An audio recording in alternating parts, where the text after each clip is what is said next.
that just obstructs my journey, my path, where I'm going, what I want to do, and when I want to go it, when I want to do it.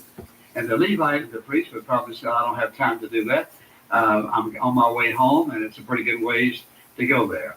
I wonder how many times you and I explain away our opportunities, excuse ourselves from our opportunities by rationalizing the fact I'm too busy, this, that, and the other, and so forth. So what I want us to look at is this. Here's a perfect example of a choice we have. We can act like the priest and the Levite, who was the real religious people, and then this Samaritan, who was hated by the man that was lying. That they despised each other.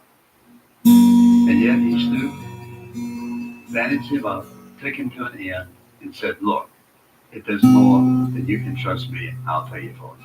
Now, what I want us to know in this message is this. What is it that opportunities reveal about us? What does it reveal about the priest and the Levite? It reveals that they were selfish. They were self-centered. Their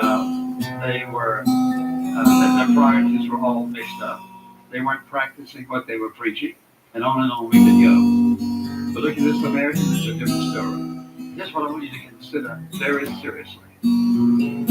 Our opportunities from God and the way we respond to those opportunities reveal who we are, what we are really like. We can say that we believe this and believe that.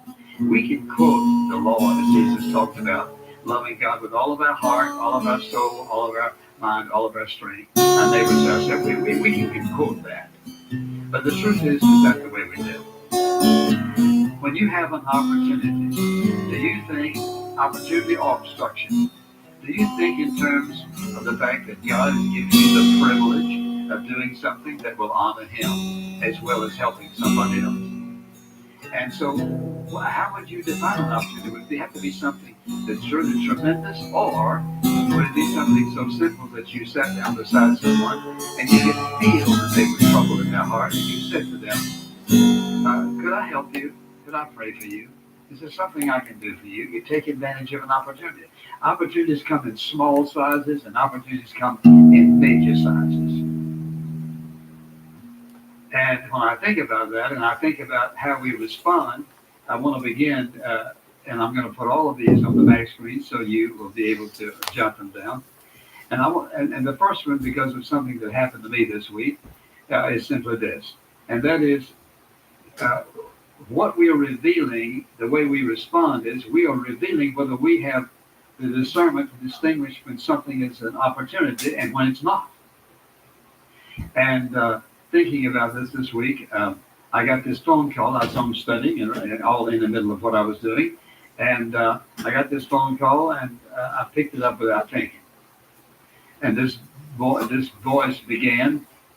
He called my name, and he didn't tell me who he was at first. And he told me about what kind of condition he was in with drugs and alcohol and with the law and all the things that were going on. And he just kept on. And I'm thinking, first of all, I'm working on a message, and I'm thinking, I don't think I have time to listen to all this.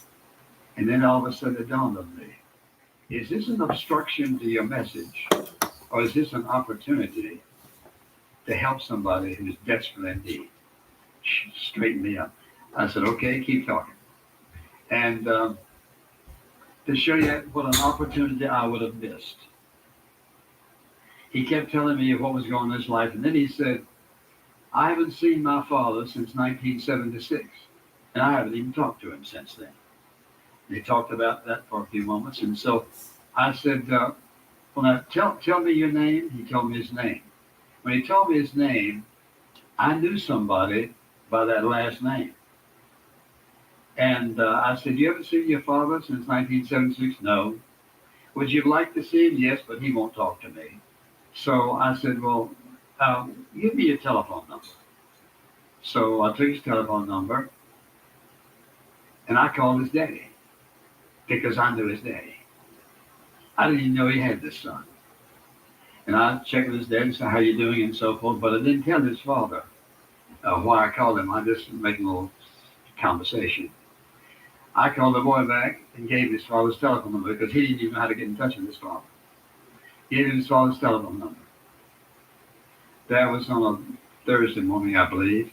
Yesterday morning, he called me. The boy called me back. He said, "Do you know where I am?" I said, "No." It just blessed me.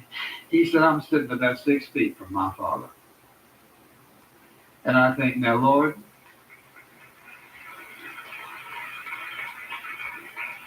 suppose I had said to him, "Now, look, I thank you very much, but I don't have time to talk to you this morning because this sounds just like a priest and Levite, because I'm working on a sermon for Sunday. I don't have time to talk to you about your drugs and your alcohol and your bad family." Thank God I didn't feel that way. I wouldn't have said it. I'm simply saying that opportunities come sometimes as a surprise. You're not ready for it, but God knows when you're ready. But we have to be discerning because there are people all around us who are hurting for different reasons, and all of us are busy. If I should ask anybody in here, do you have a busy time in your life? Oh, yes. If I should say, well, what do you know? I can tell you what I'm doing. Everybody's busy, but here's the issue. If I'm really following Jesus, I'm not too busy for a God-given opportunity. It may not have been what I wanted to do at the moment, but when all of a sudden it dawned on me, this isn't just a strange caller, though I'd never heard of him before. Didn't even know he existed. Suddenly it's like the Spirit of God said, this is an opportunity. And the thing that the Lord allowed me to be able to put a father and a son together who hadn't even spoken to each other in so many years. What a wonderful opportunity. And you know what? They're all around you. If you just stop and think, they're all around you. There are people who are hurting all around you, probably people who are hurting more today than ever before. And so many of them are just looking for somebody who will give them some attention, who will empathize with them in some fashion, to be able to say, I do know how you feel. I've been there before. And so the issue is, do I have a discernment